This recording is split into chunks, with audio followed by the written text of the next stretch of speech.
Hello दोस्तों। आपकी सबकी एक तरह की हमेशा इच्छा रह चुकी है कि आप अंग्रेजी में बातें करें। जो सामने वाला अंग्रेजी बोलता है वो अंग्रेजी आप समझे और हो सके तो आप उसे रिप्लाई भी कीजिए। और ये जो बात है, और हो सकता है कि आप एक दूसरे के साथ अंग्रेजी में फ्लुएंटली बातें करें। लेकिन दुर्भाग्य से ये इच्छा सबकी पूरी नहीं होती। इसके पीछे बहुत सारे कारण हो सकते हैं, कारण है भी, हमें उससे कोई मतलब नहीं। मैं यहाँ आपके साथ इसलिए आया हूँ कि मैं जानता हूँ कि आपकी इच्छा है अंग्रेजी में बातें करने की, अंग्रेजी समझने की। और अंग्रेजी सीखने का फायदा क्या है ये मुझे आपको बताने की जरूरत नहीं, मैं इसमें अपना समय बर्बाद करूंगा नहीं।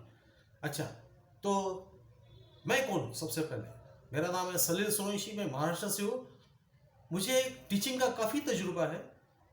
आई am a triple post graduate और मैं कई जगह कई विषयों के बारे में सिखा चुका हूँ।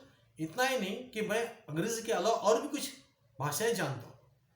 अच्छा, मैं अभी जो टेक्निक मैंने अपने स्टूडेंट के साथ बनाई कि ताकि वो गांव खेड़े के स्टूडेंट जिनको अंग्रेजी का ठीक से ए टू बी भी नहीं आता, कुछ भी नहीं आता था, अंग्रेजी को बहुत डरते थे, अंग्रेजी में पास होना है जैसे कि उनको भगवान प्राप्त हो गए। तो ये बात है, तो मैंने उन स्टूडेंट के साथ जिनका मुझे बहुत विश्वास था, तो मैंने कुछ टेक्निक्स डेवलप की और आज मैं वो टेक्निक्स आपके सामने ला रहा हूँ। और मुझे पूरा के पूरा विश्वास है कि ये सारे टेक्निक का आपको ज़रूर फायदा होगा और आप अंग्रेजी में बोलोगे, अंग्रेजी समझोगे और आपको समझने की ज़रूरत भी है। ये समय की मांग है क्योंकि आजकल डिजिटलाइजेशन बहुत हो रहा है, दुनिया नज़दीक आ रही है और वैसे दूर भी जा रही है। तो आपको अंग्रेजी मैं आपके लिए बहुत आसान करा दूंगा। मैं आपसे इस वक्त वादा तो नहीं करूंगा कि आप फ्लुएंटली अंग्रेजी बोलोगे, लेकिन हाँ, अगर जो आप मेरे साथ जुड़े रहे तो ये जरूर मुमकिन हो सकता है। तो इसलिए अगर जो आप सब्सक्राइब कीजिए, आप इसे लाइक भी कीजिए, आपको डिसलाइक करना तो डिसलाइक भी कीजिए और उसके कारण भी हमें बताइए ताकि मैं इसमें परिवर्तन कर सकूं। अभी ऐसी बात है कि अंग्रेजी सीखना किसने चाहिए? ये जो मेरी अंग्रेजी ये सबके लिए। आपको अंग्रेजी नहीं आती होगी तो भी आप सीखिएगा, आप सीख सकते हो। इस तरह से मैंने बहुत आसानी से मैंने ये टेक्निक्स डेवलप किया है। और मैं कहता हूँ कि सब स्टूडेंट्स वो तो सीखेगा ही, जो स्टूडेंट्स नहीं है वो भी सीखेगा। जो कई ऑफिस में काम करते हैं, जो कोई है जैसे कि कोई ठेला वाला है या कोई रिक्शा वाला है, आप भी सीख सकते हो। और खास करके मैं स्ट्रांगली रिकमेंड करता कि जो हाउस वाइफ्स है वो कृपया सीखिए, क्योंकि हाउस वाइफ के ऊपर काफ़ी कुछ, उनको बहुत सारी जिम्मेदारी होती है। उसमें एक जिम्मेदारी ऐसी भी होती है जो अभी लॉकडाउन के समय दिखाई दी कि उनको अपने बच्चों की पढ़ाई लेनी होती है। और अगर जो आपको अंग्रेजी नहीं आती होगी और आपके बच्चे अंग्रेजी मीडियम में पढ़ते होंगे या आपके या सेमी इंग्लिश में होते होंगे तो आपको क्या आएगा? तो मैं उन पेरेंट्स से भी, हाउस वाइफ से, पेरेंट्स से मैं स्ट्रांगली रिकमेंड कि आप थोड़ा सा मेरे साथ जुड़े रहिएगा। कुछ समय तक आपको जरूर आत्मविश्वास आ जाएगा कि आप अंग्रेजी बोल सकते हो, समझ सकते हो सकता है कि लिख नहीं सकोगी, पढ़ नहीं सकोगी, लेकिन कम से कम समझ तो जरूर सकोगी और बोल भी जरूर सकोगी। अच्छा, इसमें तो दोस्तों, और आप शेयर भी कीजिएगा, ये मुझे बताने की जरूरत है। और भाई, मेरा विश्वास है कि आप अपने आप शेयर करोगे, और शेयर आप इसलिए करोगे और करने के पीछे कारण ऐसा है कि आपको अगर जो ऐसे दोस्त जुड़ते गए तो you all can talk in English. आप एक दूसरे के साथ अंग्रेजी में बात करने लगोगे और अंग्रेजी में किस प्रोनाउंसिएशन के साथ बात करना ये फिर मैं आपको बाद में सिखाऊंगा। अभी सबसे पहले चलो शुरू करते हैं मेरे लेसन। अच्छा, मेरे लेसन बहुत छोटे छोटे होंगे और वेरी अनकन्वेंशनल। आपने इसके बारे में कभी सोचा भी नहीं होगा, आपके ना आपके टीचर ने सोचा होगा, लेकिन ये बहुत इफेक्ट करते हैं। अभी मेरा पहला लेसन, हर एक भाषा के साथ मैंने कुछ भाषा सीख चुका हूँ और मुझे पता है कि हर एक भाषा सीखने के लिए आपको उसके जो मूलाक्षर है उससे पहचान करवानी बहुत जरूरी होती है, उसको मगअप करना बहुत जरूरी होता है। उसके पीछे के कारण मैं आपके अगले अगले लेक्चर्स में बताऊंगा, लेकिन आपका पहला काम है कि अंग्रेजी का ए बी सारे मूलाक्षर पाठ करना। ABCDEFGHIJKLMNOPQRSTUVWXYZ। आप ये मूलाक्षर पाठ कीजिए और पाठ करते समय की टेक्निक मैं आपको बता दो। आप ये पाठ करते समय आप ये अपने मिरर के सामने खड़े रहिए, आईने के सामने, आपने आपको देख के ये अक्षर बोलिए, कुछ नहीं, 10-15 बार भी आपने बोला तो ये अक्षर आपके दिमाग में, मन में, गले में, होठों पे, उच्चारों में बराबर बैठ जाएंगे। क्योंकि इससे जो ध्वनि निर्माण होता है, ये ध्वनि की हमें आगे आगे जैसे हम अंग्रेजी पढ़ते जाएंगे, सुनते, लिखते, सीखते जाएंगे, ये ध्वनि की बहुत जरूरत होती है। और ये ध्वनि आपको अपने मन में, अपने गले में आपको इसका निर्माण करना है। तो सबसे पहले आप ये अंग्रेजी मूलाक्षर, मैंने आपको एक बार बता दिया, बात बताऊंगा नहीं, आप ये से सेव करके फिर से सुन सकते हो, जिसको अंग्रेजी आता है उसको, जिसको अंग्रेजी अक्षर नहीं आता तो भी। अच्छा ना, अभी मेरा दूसरा लेसन देखो, अभी यहां से मैंने टेक्निक शुरू की।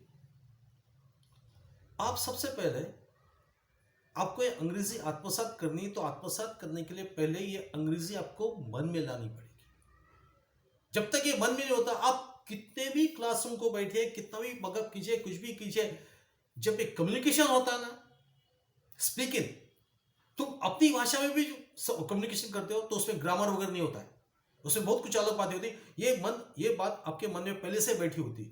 जैसे कि फॉर एग्जाम्पल, जो बच्चे होते ना, बच्चों को कोई अक्षरों का ज्ञान नहीं होता, लेकिन बच्चे फिर भी अपने माँ बाप के साथ बातें कर सकते, सही बातें करते, कुछ होता है, कुछ गलतियां भी होती है, लेकिन वो बच्चे अक्षरों को पहचान करने के पहले ही भाषा सीखते। और मैं आपको उसी ढंग से भाषा सिखाना चाहता हूं, और आप सीखोगे। तो अब अभी जैसे आप घूमोगे इधर उधर कैजुअली, देखिए ये इसमें कोई टेंशन लेने की जरूरत नहीं, एकदम casual, make it A part and parcel of your life और योर डेली रूटीन। अभी आप देखिए, हम पहले 2 शब्द सीखेंगे। एक दिस, यानी नजदीक, जो नजदीक है उसे दिस कहते हैं, THIS, और जो दूर है उसे दैट कहते हैं, THAT। तो हम पहले 2 शब्द सुनेंगे। अभी कैसे सीखने का, आपको बोलने का नहीं। अब देखिए, नजर घुमाइए, आपके सामने क्या मोबाइल स्क्रीन है, आपके नजदीक है, दिस, तो किस कैटेगरी में आता, दिस। आपके यहाँ कोई डोर, एक विंडो है, तो विंडो यानी खिड़की, ये वोकैबुलरी भी सम्भाषण में होगी। विंडो का मतलब होता है खिड़की, तो खिड़की दूर है तो दैट। तो इस तरह से आप, जैसे कि आपके घर के बाहर एक पेड़ है, ट्री, दैट। आपके घर के अंदर एक सोफा है, दिस। आपके घर के अंदर एक चेयर है, दिस। आपके नजदीक एक टेबल है, दिस। तो इस तरह से आप मन का, और बाहर आप मन का जरा, आपको मन को ट्रेनिंग देना शुरू कर दीजिएगा, क्योंकि मन का ट्रेनिंग बहुत जरूरी होता है। कहीं भी अभी आपका भाई नजदीक है, दिस, वो थोड़ा दूर गया, दैट।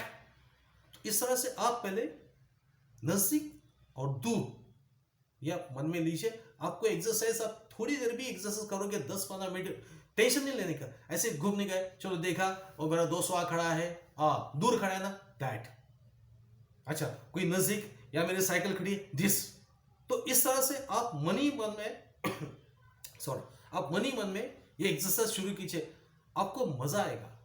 आप मजा करते करते, हाँ, हम मजा करते करते, खेलते खेलते अंग्रेजी सीखने वाले हैं। कोई तनाव नहीं, कोई टेंशन नहीं। और बात ऐसे ही, जब तुम तनाव में अभ्यास करते हो तो अभ्यास मन में नहीं रहता है, याद ही नहीं रहता। लेकिन जब हम हंसते खेलते करते सीखते हैं तो बहुत मजा आता है। तो आप पहले कैटेगरी करना शुरू कीजिए, दिस और दैट। अभी इसमें दूसरा है, लोग इसमें बहुत उलझन में पड़ जाते हैं, कंफ्यूजन में होते हैं कि एक वचन और अनेक वचन क्या। अभी ये एक है, दिस फिंगर, उसे फिंगर कहते हैं, दिस फिंगर, उंगली को फिंगर कहते हैं। अभी एक से ज्यादा हो गया, एक से ज्यादा हो गया ना, तो बहुवचन होगा। तो दिस नहीं, अभी these, THESE, this fingers, these fingers, these fingers, these fingers, और this hand, और this fist, हम उसे बोलते हैं fist, यानी बॉक्सिंग की fist, this fist, एक fist। तो शब्द संभार भी आपका इसी में हो जाएगा, तो इसे कहते हैं fist। तो this एक से ज्यादा है उसे this कहते हैं, और एक से ज्यादा है लेकिन दूर है उसे दोज कहते हैं, यानी this and this and that and those. तो आप अभी घूमेंगे दिन भर वगैरह, इधर उधर देखेंगे, यहाँ आपको एक से ज्यादा, अभी बाहर जाएंगे आपको कई घर नजर आएंगे, दूर है, so those houses, those colonies, those shops, आप एक कैटेगरी करना शुरू कर दीजिए, कैटेगरी समझ। और आपको एक दिन के अंदर आपको देखो कैसा अब बड़ा मजा आता, बड़ा मजा आता। तो ओके, तो आप कीजिए, मैं अगला वीडियो लेके आपके पास जल्दी आने वाला हूं। मुझसे जुड़े रहिए, लाइक कीजिए, डिसलाइक कीजिए, सब्सक्राइब कीजिए, जो भी करना है सो कीजिए, लेकिन कीजिए और अंग्रेजी पढ़िए, सीखे। ओके, चलो bye bye, bye for now.